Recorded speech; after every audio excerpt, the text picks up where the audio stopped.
They thought executing one human girl would send a message to Earth. What they didn't know was that Sarah Chen wasn't just any human. She was the daughter of humanity's greatest military strategist, the sister of their most brilliant scientist, and the beloved of their most dangerous warrior. More importantly, she was the key to a secret that would make the Galactic Council wish they had never heard the word human. Some mistakes echo across the galaxy. Others shatter it completely. This is the story of what happens when you execute the wrong human girl, and why the galaxy will never be the same again. The execution chamber on Zephyria Prime was built to intimidate. Crystalline walls stretched 30 meters high, their surfaces pulsing with the bioluminescent signatures of a dozen alien species. Representatives from across the galaxy had gathered to witness what the Galactic Council called justice and what would later be remembered as the biggest mistake in galactic history. Sarah Chen stood in the center of the chamber, her wrists bound with quantum shackles that prevented even the smallest movement. At 23, she looked impossibly young among the towering alien forms that surrounded her.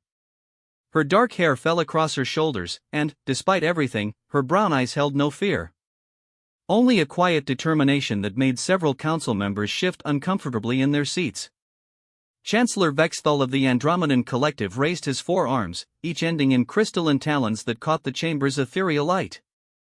His voice resonated through bioacoustic translators, reaching every corner of the vast space. "Human Sarah Chen," he began, his tone carrying the weight of absolute authority, "you stand accused of the most heinous crime possible in civilized society.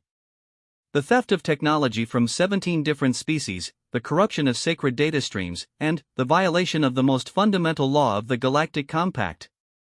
Sarah lifted her chin slightly. When she spoke, her voice carried clearly through the chamber without amplification. "I accessed information that was being used to commit genocide." If that's a crime in your civilized society, then maybe your society isn't as civilized as you think. A ripple of outrage swept through the assembled representatives. The insectoid delegate from Kepler 442b clicked his mandibles in agitation, while the gaseous entity from the Horsehead Nebula pulsed an angry orange. "You speak of genocide," interjected Councillor Zaratih, her serpentine form coiling with barely contained fury. "Yet it is your species that has proven itself to be a galactic cancer. In merely 50 years since first contact, humans have spread to 47 systems, established colonies on 63 worlds, and demonstrated an aggression that threatens the stability we have maintained for millennia." Sarah's laugh was soft but carried an edge that made the chamber fall silent. "Aggression? We colonized uninhabited worlds. We traded fairly with anyone willing to trade with us. We shared our medical advances and technological innovations freely. If that's aggression, then what do you call what you've been planning?" Chancellor Vexthal's talons scraped against his ceremonial staff. "We call it necessity. Your species multiplies too rapidly, adapts too quickly, and learns too efficiently. Left unchecked, humans will dominate this galaxy within 2 centuries. The mathematical models are irrefutable. So your solution is extermination." Sarah's voice remained steady, but something flickered in her eyes. "Kill every man, woman, and child on Earth and its colonies. Billions of innocent people, because your models suggest we might become a problem."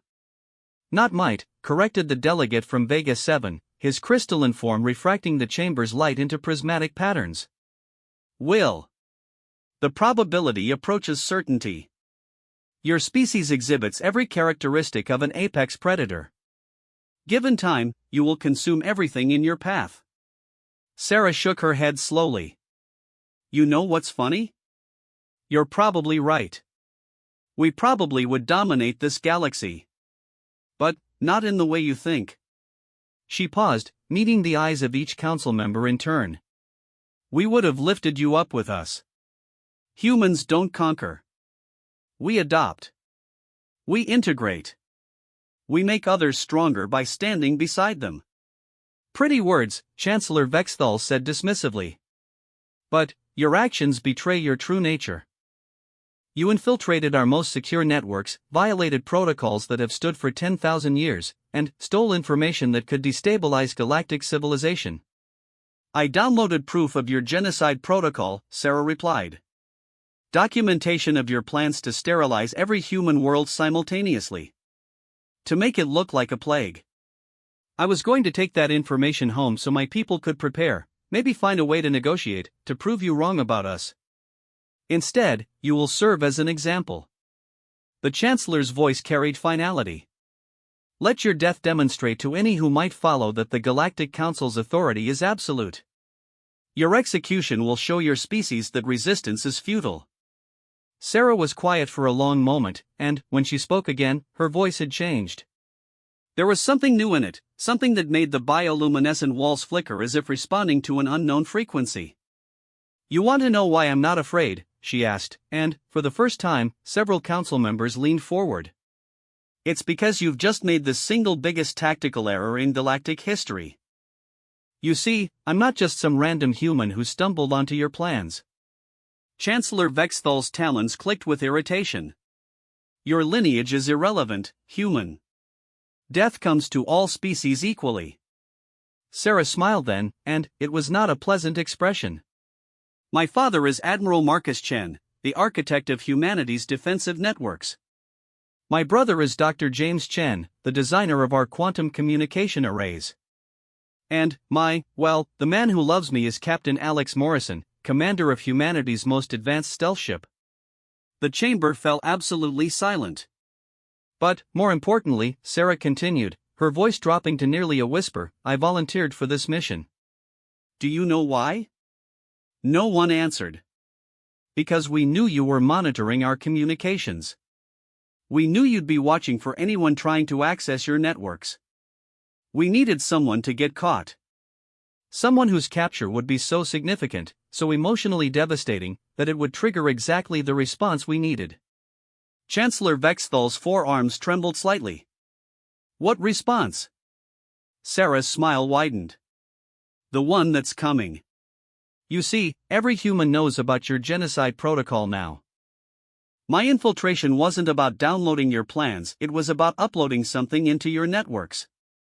Something that's been spreading through your systems for the past 72 hours while you've been preparing this little show. Impossible, hissed Counselor Zarath. Your security is designed to keep information from getting out, Sarah interrupted. Not to keep viruses from getting in. Especially not viruses designed by the most advanced species you've ever encountered. You call us aggressive, adaptable, quick to learn? You have no idea. The first alarm began to sound a low, harmonic note that made the crystalline walls vibrate. Then, another joined it, and another, until the chamber filled with a discordant symphony of warning signals. Every ship in your fleet, Sarah said conversationally as chaos erupted around her, every defense platform, every orbital station, every automated system across 47 different star systems, they're all connected to your primary networks. And, now they're all infected. A aide rushed to Chancellor Vexthal's side, whispering urgently in his ear. The Chancellor's crystalline complexion darkened to an angry amber. What have you done? He demanded. We've leveled the playing field, Sarah replied. In approximately 4 minutes, every weapons system under Galactic Council control will shut down simultaneously. Your ships won't fire, your shields won't hold, your communication arrays will go dark. And, then, my friends are going to come calling. As if summoned by her words, the chamber's main viewing screen flickered to life, showing the space around Zephyria Prime. Against the starfield, shapes were materializing, dozens of them, then, hundreds, appearing from quantum stealth like ghosts becoming solid. The human fleet had arrived. The ships were unlike anything the Galactic Council had encountered. They moved with fluid grace, their hulls seeming to shift and adapt in real time. At their head was a massive dreadnought that dwarfed even the Council's largest vessels, the HCS Retribution, Admiral Chen's flagship. You wanted to send a message by executing me, Sarah said as pandemonium erupted throughout the chamber. Here's humanity's reply. Chancellor Vexthal was shouting orders, but his communication systems were dead. Defense platforms that should have been firing remained silent. The mighty galactic fleet, the enforcer of peace for over a millennium, sat helpless as the human armada took position around their capital world. This is Admiral Marcus Chen of the Human Colonial Navy, a voice echoed through the chamber's emergency speakers. You have 30 seconds to release my daughter. If she is harmed in any way, we will consider it an act of war. And, I promise you, war with humanity is not something you want to experience." Sarah looked around the chamber at the panicking council members, her expression serene. "You know what the beautiful thing about all this is? We didn't fire a single shot.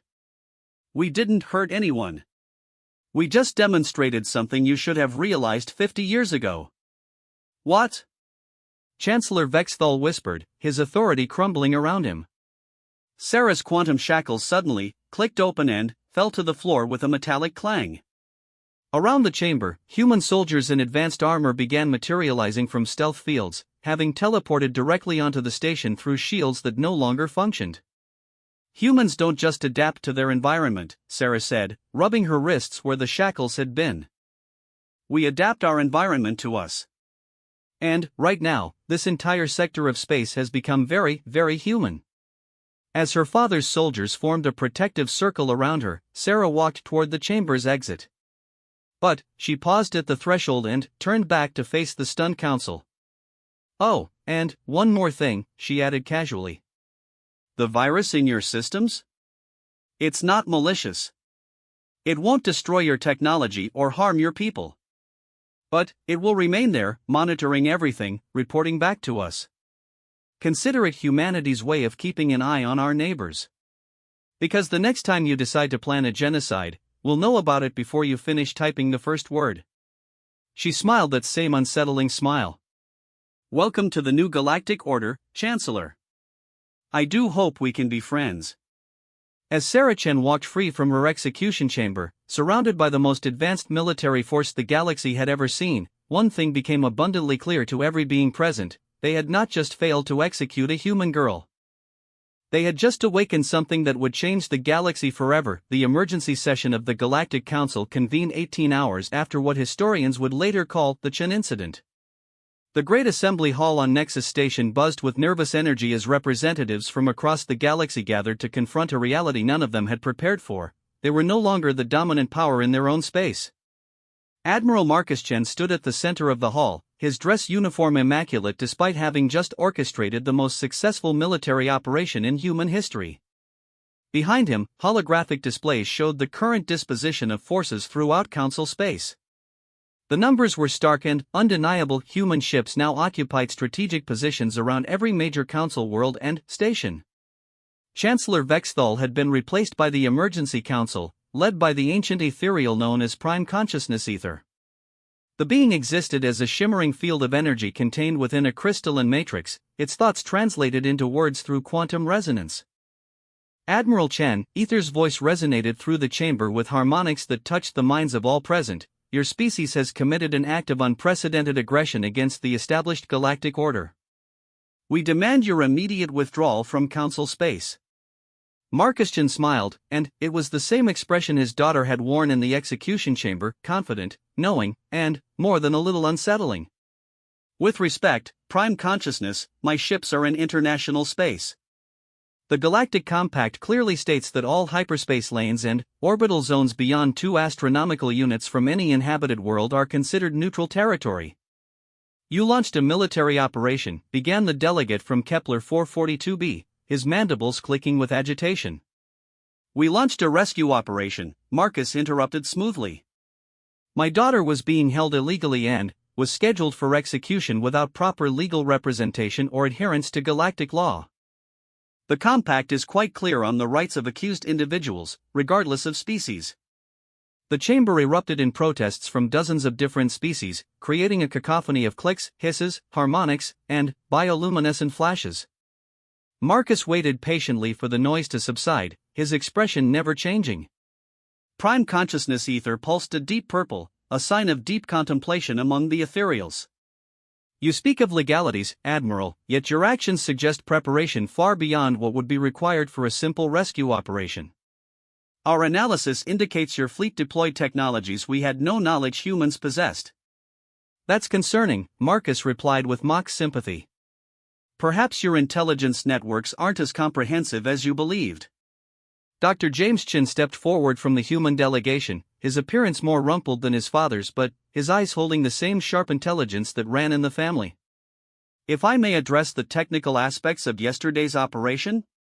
Prime Consciousness Ether's energy field flickered, the ethereal equivalent of a nod. The virus my sister introduced into your networks was actually quite simple, James began, activating a holographic display. It piggybacks on your own quantum communication protocols, using your security system's own adaptive algorithms against themselves. The beauty is that the more sophisticated your defenses, the more thoroughly the virus integrates. Counselor Zara Th coiled tighter around her speaking platform. You speak of violating our most sacred systems as if it were a trivial exercise. For humans, it was, James said without a trace of arrogance, merely stating fact. Your security systems are based on principles of exclusion, keeping unauthorized access out. Human security systems are based on principles of deception, making authorized access indistinguishable from authorized access. Meaning, prompted the crystalline delegate from Vega 7. Meaning our approach to cybersecurity assumes that any system will eventually be compromised, so we design ways to control and monitor that compromise. Your approach assumes your systems are impenetrable, so when they are breached, you have no fallback protocols. The implications hung heavy in the chamber. If human technology could so easily subvert council systems, what else might they be capable of? However, Marcus said, drawing attention back to himself, we're not here to discuss technical vulnerabilities. We're here to discuss the future of human-council relations. There can be no future relations, declared the representative from the Horsehead Nebula, its gaseous form pulsing in angry red. Your species has proven itself too dangerous to coexist with civilized society. Marcus's expression hardened. Civilized society? You were planning to commit genocide against my entire species. 8 billion souls on Earth alone, plus another 2 billion across our colonies. Men, women, children all marked for death because your predictive models suggested we might become inconvenient. The mathematical certainties, began the vegan delegate. Are based on flawed assumptions, interrupted a new voice. Dr. Elena Vasquez, humanity's leading xenosociologist, stepped forward with a data pad in her hands. We've reviewed your projections, and they're catastrophically wrong. Prime Consciousness Ether's energy field shifted to a curious amber. Explain. Your models assume human expansion follows the same patterns as every other species in galactic history, Elena continued. Exponential growth until resource depletion forces territorial conflict. But humans don't follow those patterns. We never have. She activated her own holographic display, showing demographic data from human colonies. Our population growth naturally stabilizes as living conditions improve. Our resource consumption becomes more efficient over time, not less. And, most importantly, we actively seek to enhance and preserve other species rather than eliminate or exploit them. Propaganda, hissed Counselor Zara Th. Observable fact, Elena replied calmly. On Kepler 438b, human colonists discovered a pre-industrial species, the Silithai.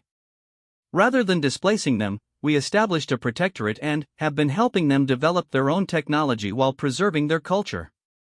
On Proxima Centauri C, we found ruins of an extinct civilization and have spent 20 years carefully studying and preserving their archaeological heritage. Marcus nodded to his xenosociologist. Dr. Vasquez's point is crucial because it highlights the fundamental flaw in your approach to the human problem. You saw us as a threat to be eliminated rather than as a potential ally to be cultivated. Your technological advancement rate alone, began another delegate. Could have been shared with all council species, Marcus finished. Human medical technology could have extended the lifespans of dozens of species. Our agricultural techniques could have ended food scarcity on hundreds of worlds. Our quantum communication arrays could have connected the galaxy in ways you never imagined possible. The chamber fell silent as the implications sank in. They had not just planned to destroy a species, they had planned to destroy a species that could have lifted galactic civilization to unprecedented heights.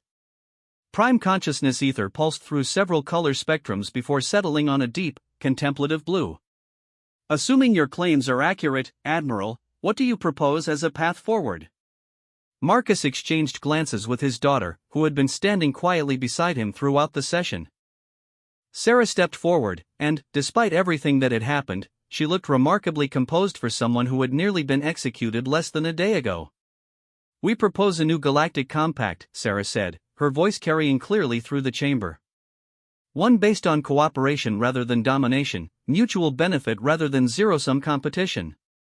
"And if we refuse?" asked Chancellor Vexthal, who had been notably quiet since his humiliation. Sarah's expression didn't change, but something subtle shifted in her posture.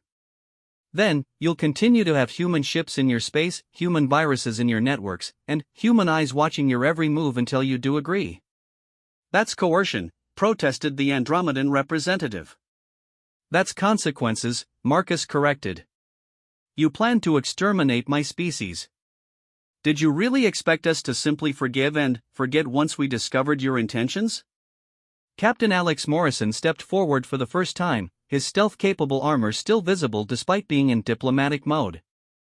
He was a tall man with scars that spoke of battles fought and won, and, when he spoke, there was an edge to his voice that made several delegates shift nervously. "The thing you need to understand," Alex said quietly, "is that humans don't just fight to win. We fight to ensure we never have to fight the same battle again. Right now, you're seeing the gentle approach. Sarah walked into your trap willingly because we wanted to give you a chance to see reason." He paused, meeting the gaze of each council member in turn. "But, if you choose to continue viewing humanity as a threat to be eliminated, then, you'll discover why every predator species in Earth's history eventually learned to fear us. We didn't climb to the top of our food chain by being the biggest or the strongest. We got there by being the smartest and the most persistent. Prime consciousness ether's energy fields cycle through rapid color changes, a sign of intense mental calculation. You speak of terms for this new compact. What exactly are you proposing?" Sarah activated her own holographic display, showing a complex document that had clearly been prepared well in advance. "Full recognition of humanity as a sovereign species with all rights and protections under galactic law. Establishment of joint research and development programs between human scientists and council experts. Mutual defense agreements against external threats. And complete transparency in all council military and security operations." Transparency? The word rippled through the chamber in a dozen different languages and communication methods. "No more secret genocide protocols," Marcus clarified. "No more species-wide threat assessments conducted without the knowledge of the species being assessed. No more unilateral decisions about who gets to exist in this galaxy. In return," Sarah continued, "humanity offers full access to our technological advances, our scientific research, and our military capabilities. We're offering to make the entire galaxy stronger, more connected, and more secure." Counselor Zara Th's serpentine form had coiled into a defensive posture. "And if threats arise that require decisive action?" "Then, we face them together," Alex said firmly. "As equals. As allies. The way civilized species should." The chamber fell into a tense silence as the council members absorbed the full scope of what was being offered. It was unprecedented. Never in galactic history had a single species held such a position of strength while simultaneously offering genuine partnership. Prime Consciousness Ether finally spoke, its voice resonating with harmonics of deep consideration. "The Council will need time to deliberate on these proposals. The implications are simple," Marcus interrupted. "You can either accept humanity as a partner and help us build a better galaxy together, or you can continue to see us as a threat and deal with the consequences. But, understand this, the old galactic order ended yesterday in that execution chamber. The only question now is whether the new order will be built through cooperation or through fear." As the human delegation prepared to leave, Sarah turned back to address the assembly one final time. "My father is a military strategist, my brother is a technological genius, and the man I love is a warrior without equal. But, I'm something different. I'm a bridge builder. I came here hoping to build bridges between our species." She paused, her expression growing serious. "Those bridges are still possible. But, they have to be built on foundations of trust and mutual respect. Yesterday, you tried to execute me to send a message about human weakness. Sarah smiled that unsettling smile that was becoming her trademark. Today, I'm walking free to send a message about human strength. The choice of which message defines our future relationship is entirely yours.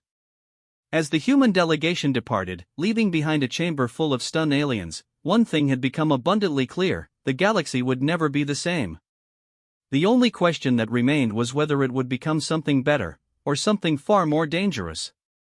The age of human dominance had begun. How it would unfold would depend on the wisdom of those who had tried to prevent it. 3 months after the Chun incident, the galaxy was learning that living with humans was nothing like what the Galactic Council's models had predicted. Instead of the aggressive expansion and resource depletion they had feared, something entirely different was happening, something that was forcing every species to reconsider everything they thought they knew about galactic politics.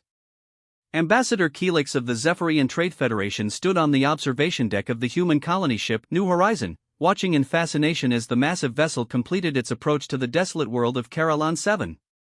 The planet had been written off by the Council decades ago, a failed colony attempt where the Zephyrians had lost thousands of colonists to environmental hazards and hostile wildlife.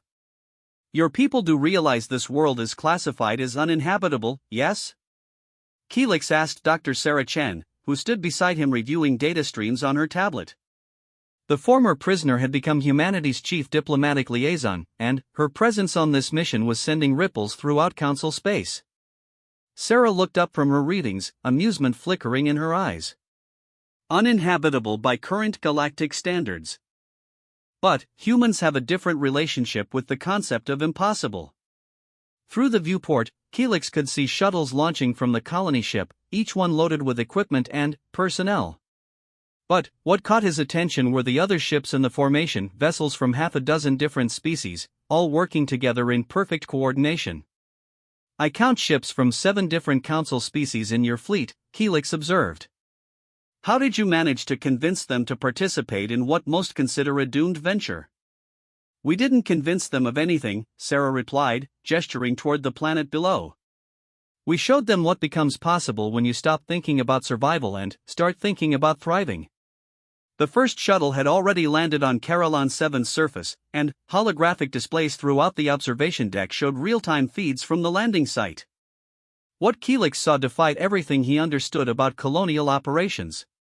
Instead of the heavily armed, defensive installations typical of new colonies, the humans were deploying something entirely different. Atmospheric processors were being assembled with clockwork precision, but these weren't the massive, industrial terraforming machines the Council used. These were elegant, organic-looking devices that seemed to work with the planet's existing ecosystem rather than replacing it. Fascinating, Keelix murmured as he watched human engineers working alongside Andromedan biotechnicians and vegan crystalline shapers. Your people are actually integrating with the hostile environment instead of attempting to dominate it. Dr. James Chen materialized beside them, his latest invention, a personal teleportation device that was giving Council security experts nightmares, still humming with residual energy. That's the key difference between human and Council colonization philosophy, he said, overhearing the conversation. You see a hostile environment and try to change it. We see a complex system and try to find our place within it. But the radiation levels alone, Keelix began, are being neutralized by a combination of Andromedan biofilters and human adaptive shielding, James finished. The toxic atmospheric compounds are being processed by modified Zephyrian algae that we've enhanced with human genetic techniques. The predatory wildlife is being managed through behavioral modifications developed jointly by our xenobiologists and vegan ecosystem specialists. As if to demonstrate his point, the holographic displays shifted to show a pack of Carolon 7's most dangerous predators, massive, 6-limbed creatures with crystalline claws that could tear through most standard armor. Instead of being driven off or destroyed, they were being led away from the colony site by a team of mixed-species specialists using harmonic frequencies that seemed to calm the beasts.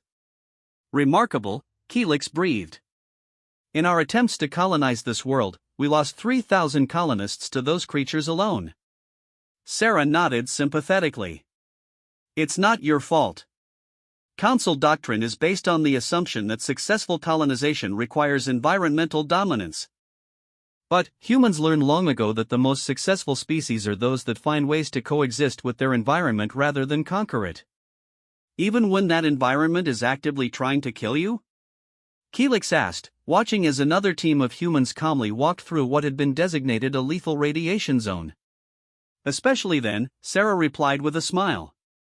Hostile environments teach you to be creative, adaptive, and resilient.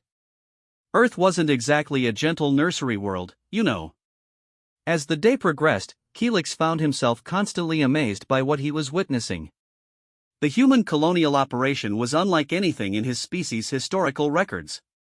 Instead of the usual pattern of environmental destruction followed by technological replacement, the humans were enhancing existing systems and integrating with native life forms. More impressive still was the way they had convinced other council species to participate. The Andromedans were contributing their biotechnology expertise. The vegans were providing their mastery of crystalline systems. The Zephyrians themselves had sent their best atmospheric specialists. Even the usually insular ethereals had provided advanced energy manipulation techniques. How? Keelix finally asked Sarah as they watched the first permanent structures taking shape on the planet's surface. How did you convince all these species to work together on something the Council had deemed impossible? Sarah was quiet for a moment, watching as human children played with young Andromedans in specially constructed biodomes that provided safe environments for both species. We didn't convince them to help us, she said finally. We convinced them to help themselves. I don't understand. Sarah activated her tablet, showing Keelix a complex economic model. Carillon 7 sits at the intersection of 5 major trade routes. Successfully colonizing it would reduce shipping times between Council core worlds by an average of 30%. The mineral deposits alone are worth more than most systems' annual GDP. But, more importantly, she paused, highlighting another section of the data. This planet is a perfect testing ground for integrated colonial techniques. Everything we develop here, the atmospheric processing, the ecosystem management, the multi-species cooperation protocols, can be applied to hundreds of other worlds that are currently considered uninhabitable. Keelix's mandibles clicked with sudden understanding. You're not just colonizing one world. You're developing the techniques to colonize dozens of worlds.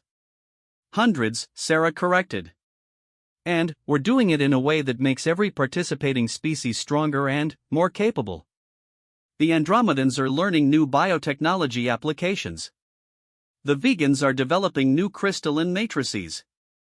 Your people are mastering atmospheric manipulation techniques that could revolutionize your existing colonies. As if summoned by their conversation, Captain Alex Morrison appeared on the observation deck, his expression grim despite the success unfolding below them.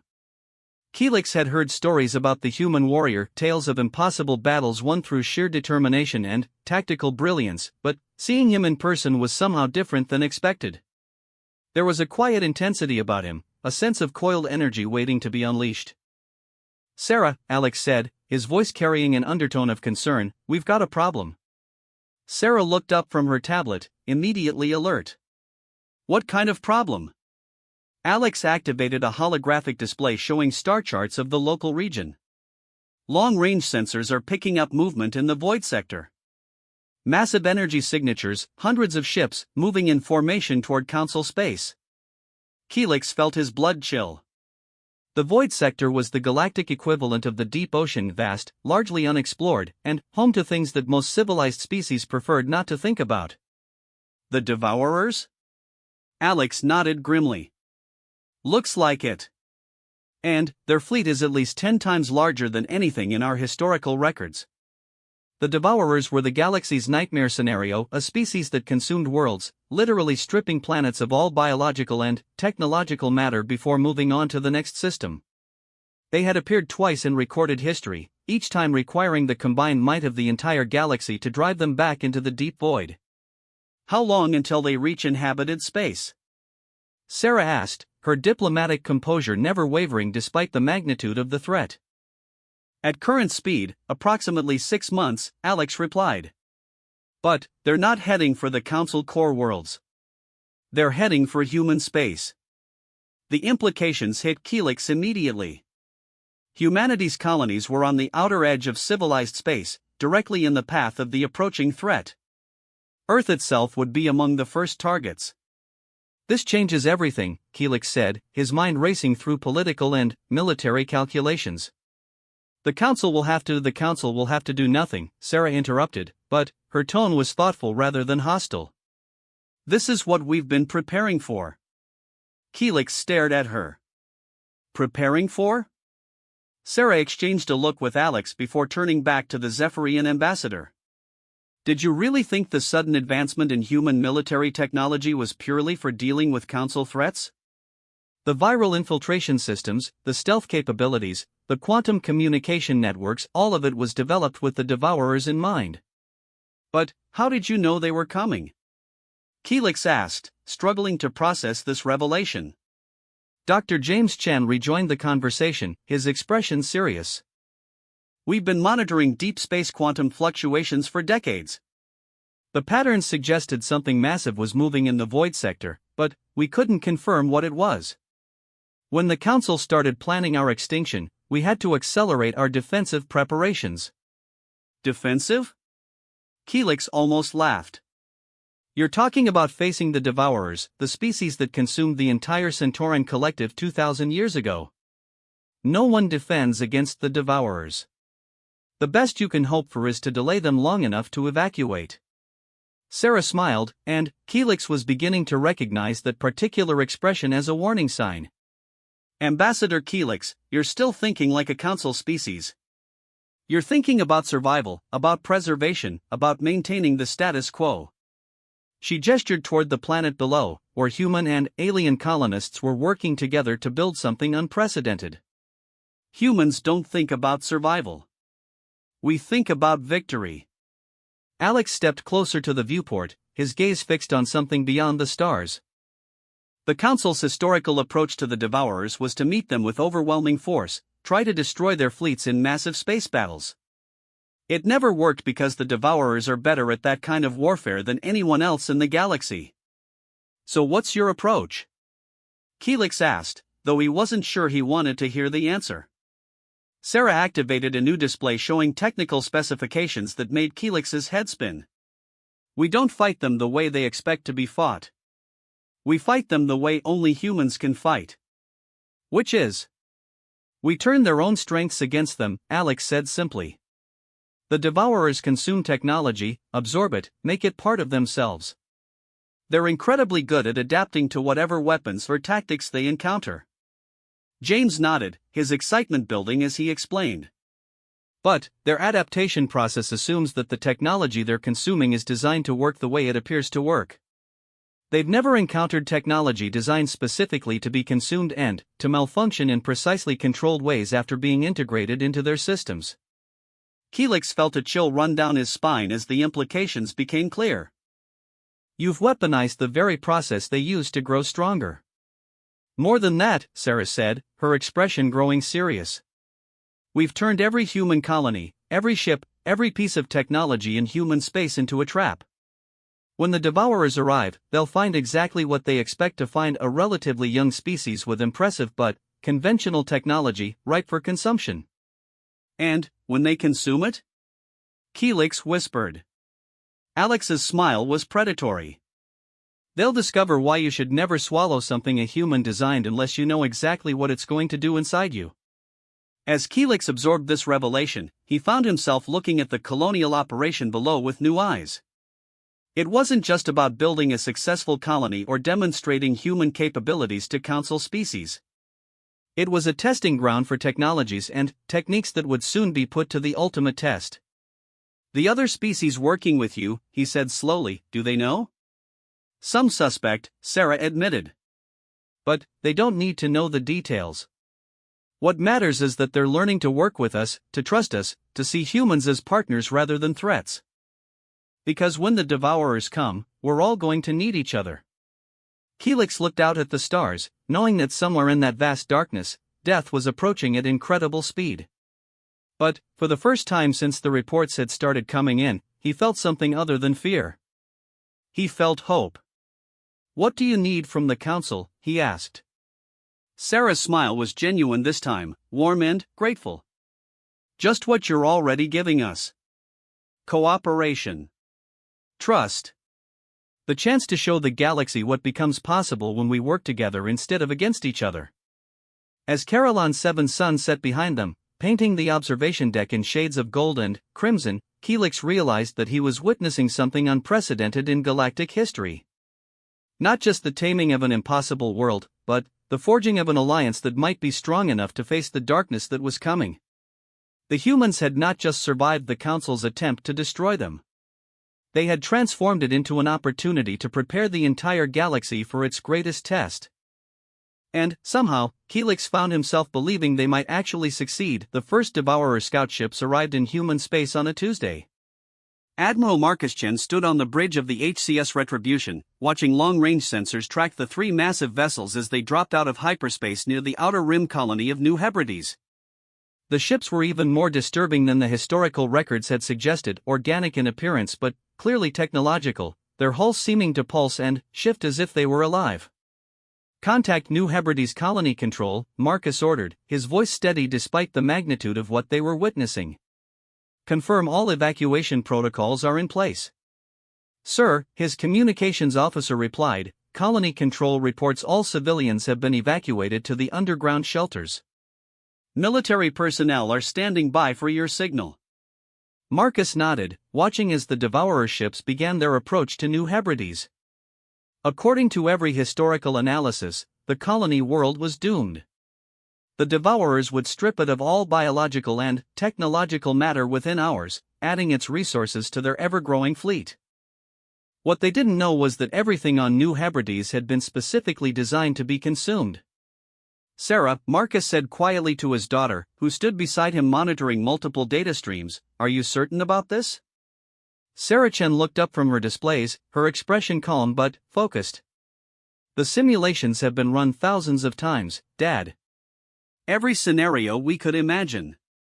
The quantum resonance patterns are stable, the triggered responses are properly calibrated, and the failsafes are in place." "That's not what I'm asking," Marcus said softly. Sarah was quiet for a moment, understanding the real question her father was asking. They were about to test a plan that could either save the galaxy or doom it. If they were wrong about the Devourer's absorption process, if their technology didn't work as designed, they wouldn't just lose New Hebrides, they would lose everything. "I'm certain," she said finally. "Not because I'm sure our plan will work, but because I'm sure it's our only chance." Dr. James Chen materialized on the bridge using his personal teleportation system, his usual enthusiasm replaced by intense focus. "Final systems check is complete," he reported. "All colonies are reporting ready status. The network is active and responsive." Marcus activated the fleet-wide communication system. "All ships, this is Admiral Chen. Operation Trojan Horse is now active. All units maintain position and observe radio silence until further notice." Across human space, the most advanced fleet in galactic history settled into waiting positions. But, unlike the massive battleships and weapons platforms that had faced the Devourers in previous encounters, the human fleet was relatively small, barely 200 ships compared to the thousands that previous galactic coalitions had assembled. What made them different wasn't their number, but what they carried. "First contact in 30 seconds, reported the tactical officer. On the main screen, the 3 Devourer scouts were approaching New Hebrides with the confidence of apex predators encountering prey. Their organic hulls began to extend tendrils toward the planet's surface, the beginning of the consumption process that had terrified the galaxy for millennia. "They're beginning atmospheric analysis," Sarah reported, monitoring the alien ship's activities. "Sampling the colony's technology signatures, evaluating resource value. Power generation systems are responding to their probes exactly as designed," James added. "They're seeing what they expect to see, a typical human colony with standard defensive capabilities." The Devourer's analysis took exactly 17 minutes, matching the timeframe from every historical encounter. Then, satisfied that New Hebrides posed no threat and contained valuable resources, they began the consumption process. Massive biomechanical appendages descended from the scout ships, making contact with the colony's infrastructure. Marcus watched in fascination as the alien technology began integrating with human systems, exactly as the historical records described. Power grids, communication networks, manufacturing facilities, all of it was being absorbed into the Devourer ships. Absorption rate is holding steady, Sarah reported. They're taking everything, just as we hoped. But, hidden within every piece of technology being consumed were modifications so subtle that the Devourer's advanced scanning systems couldn't detect them. Quantum processors with additional pathways that would only activate after integration. Power cores with secondary functions that would remain dormant until triggered. Communication arrays that would establish connections the Devourers never intended to create. Phase 1 complete, James announced as the last of New Hebrides surface installations were absorbed. The scouts are beginning integration processing. This was the critical moment. The Devourer's greatest strength was their ability to instantly analyze and integrate consumed technology, making it part of their collective network. Within minutes of consumption, human technology would become Devourer technology, adding to their vast arsenal of absorbed capabilities. Except that this time, the technology had been designed specifically for that integration process. Integration cascade beginning, Sarah reported, her voice tense with anticipation. Quantum signatures are shifting, now. Deep within the Devourer scout ships, the absorbed human technology was doing exactly what it was designed to do. But, instead of simply adding to the aliens' capabilities, it was establishing connections between systems that had never been meant to connect. Tiny quantum processors were activating hidden subroutines. Power cores were beginning to resonate at frequencies that created interference with key Devourer systems. And, most importantly, communication arrays were reaching out across space, establishing contact with their counterparts throughout human space. "We have network access," James announced, his voice barely containing his excitement. "The absorbed technology is functioning perfectly. We're inside their systems." Marcus felt a moment of profound satisfaction. The plan was working. After months of preparation, of seeding every human installation with technology designed to be consumed, they had successfully infiltrated the most dangerous species in the galaxy. But, the real test was yet to come. The 3 Devourer scouts, their holds now full of absorbed human resources, began broadcasting a signal into deep space. It was the call that every civilization in the galaxy had feared, the signal that brought the main fleet. "Long-range sensors are detecting massive hyperspace distortions," the tactical officer reported. "Estimated fleet size. Jesus. Sir, there are thousands of them." The main Devourer fleet began dropping out of hyperspace in formations so large they defied comprehension.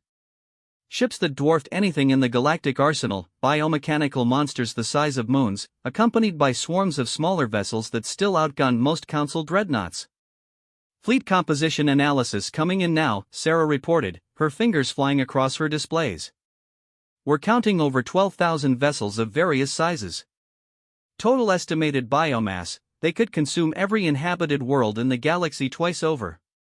Marcus studied the tactical display, feeling the weight of every decision that had led to this moment. The Devourer fleet was spreading throughout human space, moving toward populated worlds with the confidence of creatures that had never encountered effective resistance. They were about to discover what happened when humans decided to stop playing defense and start playing offense. "All colonies report ready status," James announced. "The network is stable and all trigger protocols are active." "Captain Morrison," Marcus said into his communicator, "you are cleared for Phase 2 operations." Somewhere in the darkness between stars, Captain Alex Morrison's stealth ship received the signal. Around him, dozens of similar vessels began moving toward predetermined positions, not to engage the Devourer fleet directly, but to be in position for something far more ambitious. "The beauty of the plan," Sarah said quietly as they watched the alien fleet spread throughout human space, "is that they can't help but do exactly what we need them to do." The Devourers were creatures of pure consumption. They would systematically strip every human world, absorbing technology, biomass, and resources with ruthless efficiency. And, with each act of consumption, they would integrate more of humanity's carefully designed technology into their collective network. Technology that was establishing connections, creating vulnerabilities, building pathways for something the Devourers had never encountered before.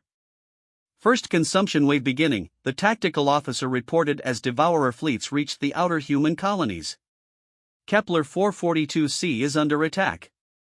Marcus watched as another piece of the plan fell into place. The colony on Kepler 442c was evacuated, its population safely hidden in shielded underground facilities that the Devourer's sensors couldn't penetrate. But everything on the surface was exactly what the aliens expected to find, and exactly what humanity wanted them to consume. Integration cascade successful on Kepler 442c, James reported. Network access is expanding. We now have pathways into approximately 40% of their scout fleet. Proxima Centauri be under attack, Sarah added. Consumption proceeding as expected. With each world consumed, the human network embedded within Devourer systems grew stronger and more comprehensive. But the aliens remained unaware of the infiltration, their attention focused on the vast resources they were acquiring. Admiral, the communications officer said suddenly, we're receiving a priority transmission from Council Space. It's prime consciousness ether. Marcus nodded, and the ethereal's energy signature appeared on the bridge's communication array. Admiral Chen, ether's harmonics carried undertones of desperate urgency. Our long-range sensors are tracking the Devourer fleet movements. They will reach human space within hours. The Council is prepared to offer full military support for the evacuation of your colonies. Thank you for the offer, Prime Consciousness, Marcus replied formally, but evacuation won't be necessary. There was a pause that lasted nearly 10 seconds, an eternity for an ethereal intelligence. Admiral, you cannot possibly intend to engage the Devourers with conventional tactics. The historical precedents are irrelevant, Marcus interrupted gently. We're not using conventional tactics. Then, what ether began? We're using human tactics, Sarah said, stepping into the communication field. And, in about 6 hours, the galaxy is going to learn the difference. The ethereal's energy fields cycle through rapid color changes, the equivalent of stunned silence. What have you done? We've done what humans do best, Marcus replied. We've turned an impossible situation into an opportunity. As the communication ended, Marcus looked out at the stars where thousands of Devourer ships were systematically consuming everything humanity had built in 50 years of galactic expansion. To any outside observer, it looked like the complete destruction of human civilization. But Marcus Chen smiled, because he knew something the Devourers didn't. They weren't consuming human civilization. They were downloading a virus designed by the most dangerous species in the galaxy. And, in a few hours, when the integration was complete, they were going to discover what it really meant to pick a fight with humanity. Phase 3 in 6 hours, he announced to his bridge crew. All stations, prepare for the most important battle in galactic history. The trap was set. The bait had been taken. Now came the part that would determine whether humans saved the galaxy or doomed it. The Devourers had made the same mistake as the Galactic Council. They had underestimated what humans were capable of when their survival was on the line. The moment of truth came at exactly 14:32 Galactic Standard Time, 6 hours and 17 minutes after the last human colony had been consumed by the Devourer fleet. Admiral Marcus Chen stood on the bridge of the HCS Retribution, surrounded by representatives from every major council species who had insisted on witnessing what they were certain would be humanity's final hour. Ambassador Keelik stood beside Chancellor Vexthal. Prime Consciousness Ether's energy matrix hummed with nervous anticipation, and even the usually stoic vegan delegate had positioned his crystalline form for optimal observation. They had come to watch the end of the human experiment. Instead, they were about to witness the birth of a new era. Network integration is at 97%, Dr. James Chen reported from his position at the primary console. All absorption sites are reporting successful infiltration. The Devourer Collective is fully contaminated. Sarah Chen stood at the tactical display, her fingers hovering over the activation controls that would either save the galaxy or doom it. The weight of 8 billion human lives, trillions of Council species citizens, and the future of galactic civilization rested on the next few minutes. All human fleets report ready status. Captain Alex Morrison's voice crackled through the communication array from his position aboard the stealth carrier Shadowhawk. Stealth networks are in position. We're ready to execute Phase 3 on your command. Marcus looked around the bridge at the assembled alien dignitaries, their expressions ranging from puzzled concern to barely concealed panic. They still didn't understand what they were about to witness. Ladies, gentlemen, and distinguished consciousness, Marcus said formally, what you're about to see is why humans don't believe in impossible situations. He nodded to his daughter. Sarah, execute Operation Revelation. Sarah's finger touched the control pad, sending a simple quantum pulse across space. The signal was barely detectable, lasting less than a microsecond, carrying a message that consisted of a single word. Activate. Throughout the Devourer fleet, absorbed human technology that had been dormant for hours suddenly came alive. But, instead of adding to the aliens' capabilities, it began doing something that had never occurred in the Devourer's million-year history. It began to rebel. The first sign was subtle minor system fluctuations aboard Devourer ships as integrated human technology started executing hidden subroutines. Power distribution systems began rerouting energy in ways that confused the organic control matrices. Communication arrays started broadcasting on frequencies that created interference with the collective consciousness that bound the fleet together. Then, the subtle became dramatic. Devourer fleet is showing massive system anomalies, the tactical officer reported, his voice filled with amazement. Power fluctuations across their entire formation. Sir, they're losing cohesion. On the main display, the impossible was happening. The mighty Devourer fleet, which had consumed entire civilizations without effort, was beginning to tear itself apart from within. How? Prime Consciousness Ether asked, its energy field pulsing with colors that indicated complete bewilderment. Their technology is adaptive, self-repairing, virtually indestructible. What could cause such systematic failure?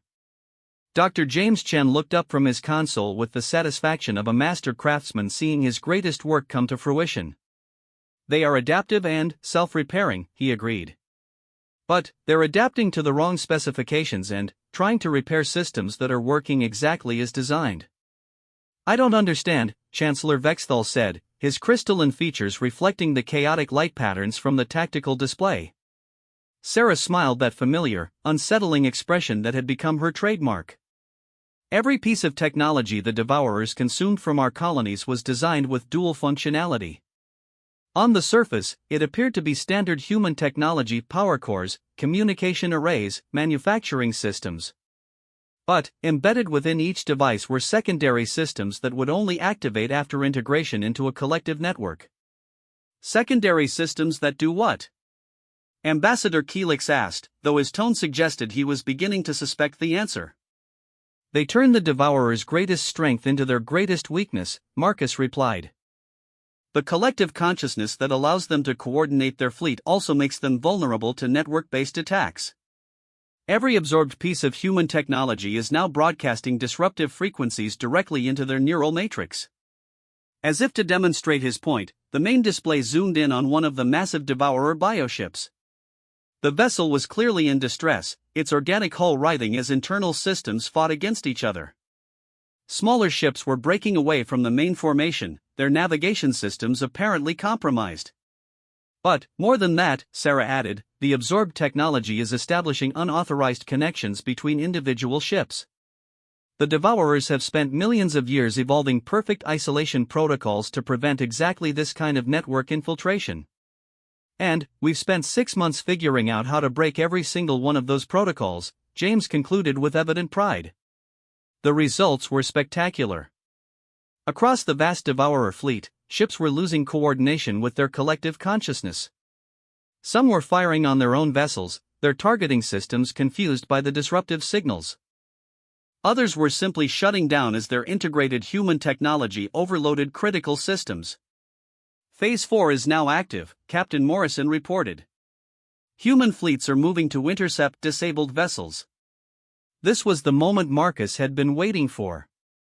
While the Devourer fleet tore itself apart from within, humanity's relatively small but incredibly advanced fleet emerged from stealth positions throughout the system.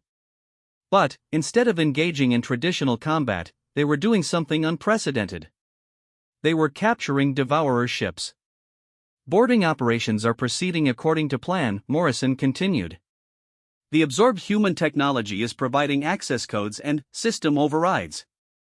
Resistance is minimal, their crews are too busy dealing with system failures to mount effective defense.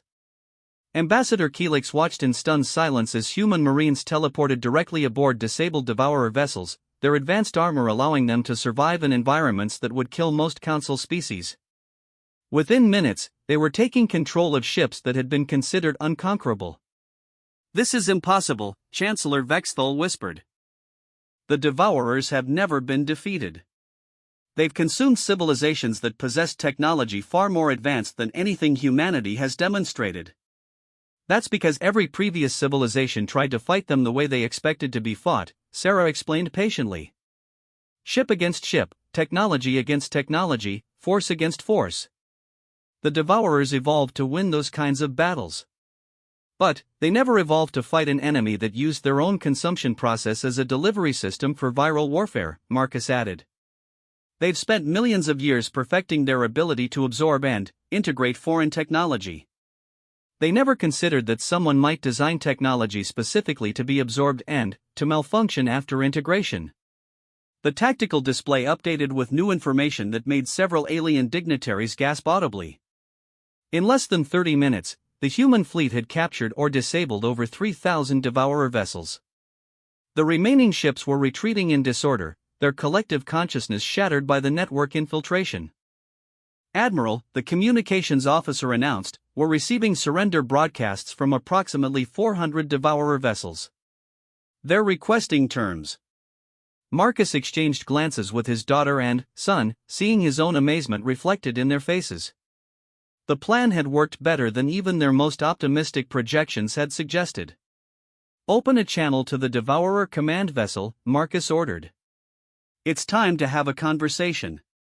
The main display shifted to show the interior of a Devourer command center, a disturbing blend of organic tissue and technological interfaces that pulsed with sickly light.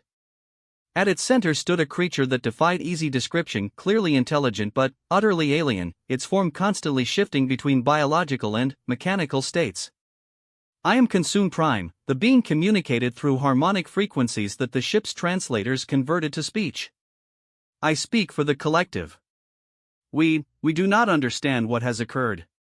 You consumed human technology, Sarah said simply, stepping forward to address the alien directly. That technology was designed to teach you a lesson. Lesson? The concept seemed to confuse the Devourer leader. We consume. We grow. We expand. This is natural law. Natural law for your species, Marcus corrected. But not for the galaxy.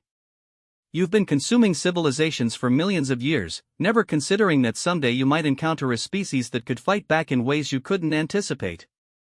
Consume Prime's form writhed with what might have been distress.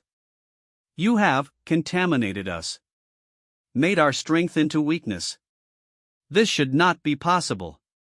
It's not just possible, Dr. Jameson said, his voice carrying across the communication link. It's inevitable. Every strength, when pushed to extremes, becomes a vulnerability. Your collective consciousness made you incredibly efficient at coordination and resource allocation, but it also made you vulnerable to network attacks. Your absorption protocols made you adaptable to any conventional technology, Sarah added, but they also made it possible for us to introduce systems that would malfunction in precisely controlled ways. Your million-year evolutionary optimization made you perfect predators, Marcus concluded, but it also made you predictable. We knew exactly how you would respond to our colonies because you've never learned to respond any other way. Consume Prime was silent for long moments, its form cycling through configurations that suggested intense mental processing. Finally, it spoke again. What do you require of us? The question that had been theoretical for months was suddenly very real. Humanity had defeated the greatest threat in galactic history, but what came next? We require nothing, Sarah said, her voice gentle but firm. But we offer something. Offer? A choice, Marcus explained. You can continue as you always have, consuming, destroying, bringing fear wherever you go. If you choose that path, You'll find that every piece of technology you absorb from now on will be designed to turn your own systems against you. You'll never be safe consuming anything ever again. Or, Sarah continued, you can learn a new way. You can use your incredible abilities to build instead of destroy, to enhance instead of consume, to protect instead of threaten. We do not understand building. We know only consumption. Dr. James Chen smiled, his scientific enthusiasm overcoming his caution. Then, we'll teach you. Your ability to integrate and optimize biological and technological systems is unprecedented. Imagine what you could accomplish if you used those abilities to enhance existing civilizations instead of destroying them. You would trust us with such knowledge? Consume Prime asked, its form betraying something that might have been amazement.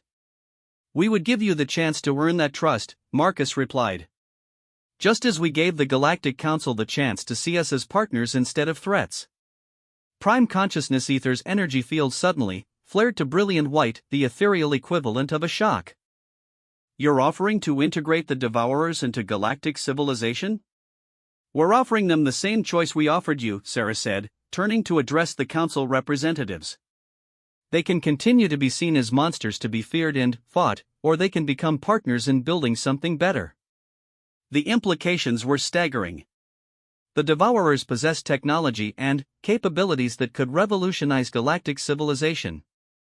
Their mastery of biological integration could eliminate disease and extend lifespans across dozens of species.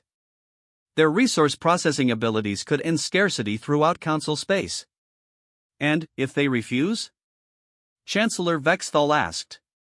Captain Morrison's voice crackled through the communication array, answering before anyone on the bridge could respond. Then, they'll discover that humanity has contingency plans for contingency plans. The network infiltration was just Phase 3. We have 17 more phases ready to deploy if necessary. Consume Prime's form contracted into something resembling a defensive posture. You would destroy us? We would stop you, Marcus corrected. Permanently. But, we'd much rather work with you. The Devourer leader was quiet for nearly 5 minutes, an eternity in the context of galactic politics. When it finally spoke, its harmonic patterns had changed subtly, taking on frequencies that suggested deep contemplation. We will consider your offer. But, we will need time to understand these concepts of building and partnership. Our entire existence has been oriented toward consumption. Time you have, Sarah said with a warm smile. The galaxy isn't going anywhere. As the communication ended and the immediate crisis passed, Ambassador Keelix found himself looking at the humans with an entirely new perspective. In less than a year, they had transformed themselves from a threatened species facing extinction into the dominant power in the galaxy. Not through conquest or intimidation, but through intelligence, adaptability, and the audacious belief that any problem could be solved if you were creative enough. What happens now? He asked Admiral Chen. Marcus looked out at the stars, where captured Devourer ships were being escorted to secure facilities by human vessels, where the greatest threat in galactic history was being transformed into the foundation of a new age of cooperation. Now, he said with the satisfaction of a man who had seen his impossible plan succeed beyond his wildest dreams, we build the future we want to live in. All of us. Together. Sarah Chen stood beside her father, watching as the galaxy's most dangerous species took its first tentative steps toward joining galactic civilization instead of destroying it.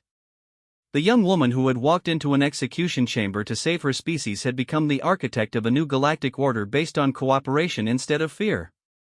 Do you think they'll actually change? She asked quietly.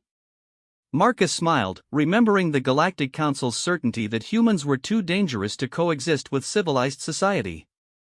People said the same thing about us 6 months ago. Look how that turned out. As news of humanity's victory spread throughout Council space, one thing became abundantly clear to every species in the galaxy: the Age of Fear was ending. The age of human leadership had begun. And, for the first time in galactic history, that didn't feel like something to fear. It felt like something to celebrate.